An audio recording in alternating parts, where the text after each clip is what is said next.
Հավատն առանց գործերի մեռած է։ Այն մարդը, որ ասում է ես հավատում եմ,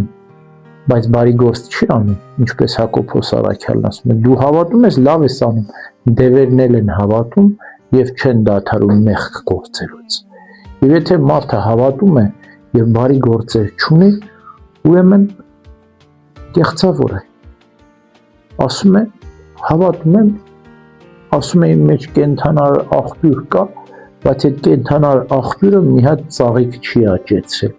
մի հատ ծառ չի տնկել, մի հատ մարդու չի օգնել, մեկին չի ներել, մեկին չի սիրել, չի աղոթել։ Ուրեմն դու կեղծավոր ես, քո մեջ չկա կենդանար ջրի աղբյուր, որտեվ եթե կենդանար ջրի աղբյուր կա, պետք է կենդանություն լինի շուրջ։